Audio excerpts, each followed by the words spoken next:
Hi, everybody. Michelle Morgan here from Keller Williams Referred Realty. And as always, we are following up with you once again per week.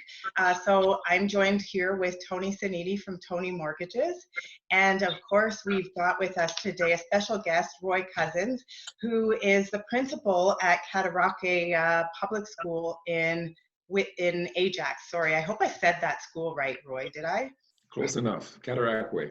Okay, there we go. There we go. So welcome to both of you.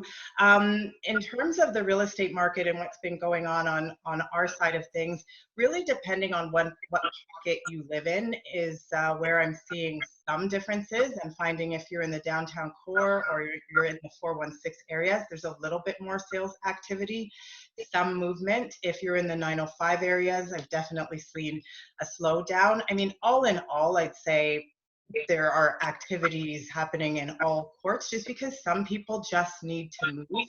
So depending on what your scenario is, yeah, we are still seeing some sales and listings and that sort of thing, but I don't think anybody would be surprised to hear that there's been a drastic drop in that since the COVID-19 pandemic. Tony, I will let you top up what's been happening on the real estate sector, or the mortgage sector, sorry.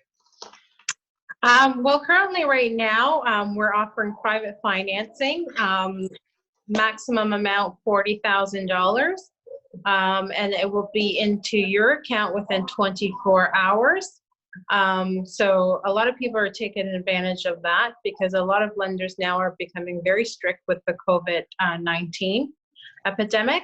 So currently what I've seen right now with the lenders is that not only are they doing verbal confirmations like they used to, but they're asking the employers if they foresee them closing in the near future, or if that person has a job in July or whatnot, depending on when the closing is. So that may hinder the client's approval. So what I always suggest to the clients is always to have a backup plan, whether it be a co-signer, whether it be more of a down payment. So always think of a backup plan just in case. So that's for something different that we're seeing the lenders doing right now, right?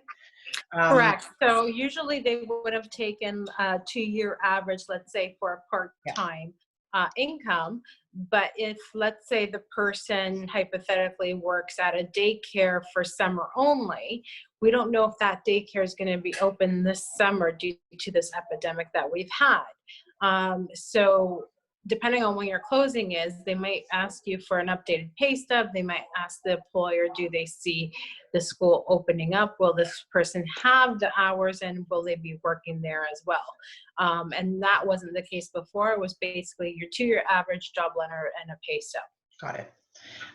And how's private financing changed in any way? Well, private financing, what they did is they were a little bit more lenient in terms of the qualifying rules. The interest rate is quite high. However, they're lending up to $40,000 maximum that you could have in your account within 24 hours. So that's a really, really good feature that we have right now that a lot of people are taking advantage of. Cool. Okay. So as always, more information. If any more information is needed, Tony will have her links and all her information below. The reason we have Mr. Roy Cousins on today is because some of the questions that we got through from our clients, our parents, and of course, as a parent myself, and I know Tony, you're really close with your niece and nephews, and you're very hands-on. We've definitely, and yourself, Roy, you're a parent and principal. So now we've got parents needing to balance home, school, life, and all under one roof. So what would you say are the top 3 things that parents can do to help their kids maintain a balanced schedule? You know, first of all, I mean, these are unprecedented times, and a lot of the teachers are in the same boat as well in terms of balancing their personal life and their work life. So we're all working from home. The top 3 things I would say is establish routines so that the kids get up in the morning, they brush their teeth, whatever routine they have breakfast, and just like they would at school, or if they're going to a regular school, they come down and then they go to work. Really, if you think about it, it's only, the guidelines are pretty minimal. It's 5 hours a week from kids from kindergarten, I believe, to grade 6. And grade 7 to 12, it's 10 hours a week. So I know high school is a little bit different, especially for those kids in grade 12, because we're looking at getting marks for college, university, and other programs.